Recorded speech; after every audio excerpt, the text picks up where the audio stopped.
lagi scan bersama Bung Firdaus Ilyas. Iya, apa kabar Bung Meldi? Baik, Bung Firdaus. Ini wacana-wacana 2019-2024, walaupun kalah masuk kabinet, ini harus kita tolak, Bung Firdaus. Ini akan merusak ekosistem demokrasi kita. Jadi antara penguasa dengan oposisi udah nggak ada gitu loh. Jadi ini membingungkan, sebuah sistem demokrasi yang membingungkan gitu ya. Bukan persoalan gotong royongnya, tetap sebuah kebijakan yang baik itu butuh orang-orang yang mereview kebijakan, dan orang yang mereview kebijakan disebut oposisi, Bung Firdaus. Iya, betul. Jadi kalau kita lihat mentalitas tidak mau kalah, tidak mau mendapatkan sesuatu, Bung Meldi, itu yang membuat orang walaupun di awal kompetisi pilpres atau pilkada atau yang lain, walaupun sudah kalah, kemudian pada akhirnya bergabung menjadi kekuatan yang sama dan bergabung menikmati kue kemenangan bersama-sama, Bung Meldi. Itu yang menurut saya juga menjadi sesuatu yang tidak bagus ya. Nah, kalau kita lihat nanti untuk Pilpres 2024, kemungkinan dari 3 pasangan calon presiden dan wakil presiden gitu, walaupun nanti akan muncul putaran kedua, memang kita berharap siapapun nanti yang tersingkir gitu atau yang kalah tidak serta-merta masuk menjadi bagian dari pemenang kekuasaan atau bergabung di dalam pemerintahan, Bu Meldi. Nah, alasannya seperti yang Bu Meldi katakan tadi, gitu. Jadi itu tidak akan membuat kesehatan atau memberikan dampak buruk pada sistem demokrasi Indonesia. Yang kedua, kalau kita lihat, sebenarnya kita bisa berkaca ya, dari yang sekarang kita alami carut marut hiruk pikuk gitu, mulai dari sistem kelembagaan, penegakan hukum, termasuk juga skandal dalam Mahkamah Konstitusi, salah satunya terjadi karena tidak adanya kelompok oposisi yang kuat di pemerintahan, terutama pasca pemilu 2019, Bung Melgi. Pasca pemilu 2019, semua kekuatan yang tadinya kalah kelompoknya Prabowo itu masuk bergabung menjadi bagian dari pemerintahan, menjadi kekuatan yang sama, termasuk juga di kelompok parlemen, Bung Meldi. Dan pada akhirnya kita lahirlah produk-produk perundang-undangan, peraturan, termasuk juga kelembagaan yang semakin bercampur baur. Tidak adanya semacam mekanisme cross check gitu, tidak adanya mekanisme check balance, sehingga tendensi abuse of power itu semakin kuat begitu. Nah, di dalam negara yang sehat gitu ya, biasanya memang orang yang kalah itu akan menjadi bagian dari oposisi, menjadi sparring partner untuk pemerintah.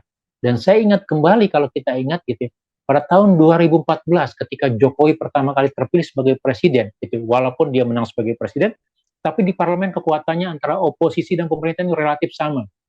Bahkan boleh dikatakan gitu ya, dari jumlah kursi itu lebih banyak oposisinya dibandingkan yang mengikuti pemerintah. Dan di situ kita lihat dinamisasi dalam sistem pemerintahan, dinamisasi dalam kebijakan, begitu ya. Jadi tidak memberikan semacam wild card atau silakan saja mau apa saja untuk pemerintah untuk berlaku apa saja tanpa adanya mekanisme tantangan atau cross check atau challenging dari parlemen ataupun juga oposisi, Bung. Jadi sekali lagi kita berharap nanti pasca Pilpres 2024 siapapun nanti pemenangnya, bagi yang kalah baik di putaran pertama atau putaran kedua gitu ya, itu bergabung menjadi kelompok oposisi dan menang, silakan menikmati kursi kemenangannya gitu ya. Yang beroposisi menjadi pengamat, pengkritik yang keras, yang pedas, sehingga pemerintahan berjalan lebih sehat, lebih berguna, Bu Meldi. Ya, sebenarnya kita harus berhitung, Bung Firdaus, karena misalnya tim yang dibentuk di putaran pertama itulah yang berhak duduk di kabinet. Nanti walaupun nanti dia kalah masuk putaran 2 terus dia bergabung, kita berharap dia juga tidak masuk di kabinet. Dia mendukung boleh, tapi dia tidak akan kita berikan ruang gitu untuk masuk kabinet. Iya, betul. Jadi kalau kita lihat dari sisi dari sisi kemungkinan skenario Pilpres gitu ya. Jadi walaupun nanti dalam putaran pertama dia kalah gitu ya, dia tidak akan menikmati kursi kemenangan dalam pemerintahan yang menang nanti, Bu Meldi. Itu yang kita coba dorong. Walaupun sekali lagi ini godaannya sangat kencang ya, Bu Meldi ya. Terutama kalau nanti skenario-nya 2 putaran gitu ya. 2 putaran, maka salah satu yang bergabung dengan salah satu pasangan itu akan memberikan dampak yang signifikan dalam peralihan suara, Bu Meldi gitu ya. Nah, kalau kita lihat dalam skenario ini termasuk dari hasil survei gitu ya, kalaupun juga skenario-nya masih dianggap sama, ya bisa saja berbeda, tapi sekali lagi kalau kita lihat dari hasil survei gitu ya, andaikan nanti untuk putaran kedua yang masuk adalah pasangan Prabowo dan Ganjar, sementara Anies bergabung dengan salah satunya begitu ya gitu. Maka kita berharap dari bagian besar itu tidak akan menjadi bagian dari kekuasaan pemerintahan begitu. Tapi ya sekali lagi sulit ya. Bahkan kalau kita lihat dari sisi yang sekarang terjadi gitu ya, ketika Gibran masuk sebagai cawapresnya Prabowo, padahal dia adalah bagian dari anggota partai PDIP, orang berkata, loh, kalau kader Anda sudah membelok pindah rumah gitu ya, pindah dukungan, apakah akan dikeluarkan dari partai atau tidak gitu ya. Itu juga masih menjadi perdebatan gitu. Sehingga orang mengatakan politik dua kaki, politik menjaga apa ya, menjaga silaturahmi lah tanda kutip gitu ya, yang ujung-ujungnya adalah pembagian kekuasaan gitu ya, atau bagian dari kekuasaan itu tidak mungkin atau masih menjadi pertimbangan utama dalam kalkulasi politik Indonesia, Bung Naldi.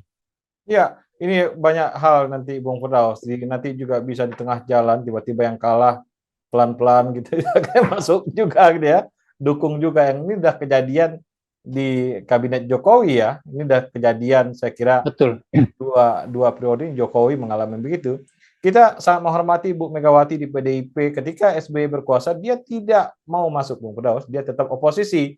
Nah, ini yang perlu ditiru dari Bu Megawati PDIP ya, agar partai-partai politik di Indonesia kalau dia udah kalah gitu berarti dia oposisi. Jangan pelan-pelan lobby-lobby nanti di Kongres atau di muktamar atau di maksudnya di kudeta, berpindah ketum, terus dia pindah kapal induk, Bung Firdaus. Ini yang berbahaya buat demokrasi kita. Iya betul, satu sisi juga akan menimbulkan kebingungan pada publik, terutama yang menjadi pembeda. Apa sih menjadi pembeda antara partai A dengan partai B gitu ya? Ketika Anda dalam kampanye Pilpres, Anda memiliki kontras-kontras atau perbedaan dalam program-program kerja atau misi visi gitu ya. Tapi ketika setelah selesai dan Anda kalah, ternyata Anda bergabung dalam pemerintahan yang berkuasa. Nah, pertanyaan publik, program-program atau visi Anda atau semangat Anda yang Anda usung di ketika masa kampanye Pilpres gitu ya, apakah menjadi lebur gitu ya, dan kemudian apa bedanya dengan misalnya yang Anda lawan atau yang Anda jadikan kompetitor dalam masa pemilihan presiden gitu. Jadi menurut saya ini juga akan menimbulkan kebingungan di dalam publik. Kemudian yang kedua, ini tidak akan mendidik, tidak membangun semacam basis pembeda antara partai A dengan partai B. Apa yang membedakan partai Republik dengan Demokrat, partai buruh dengan partai konservatif begitu ya, atau dengan partai-partai yang lain. Jadi publik melihatnya sama saja. Anda berkedok agama, Anda berkedok nasionalisme, Anda berkedok apa namanya religius atau apapun begitu. Tapi pada akhirnya ketika berkuasa Anda sama gitu.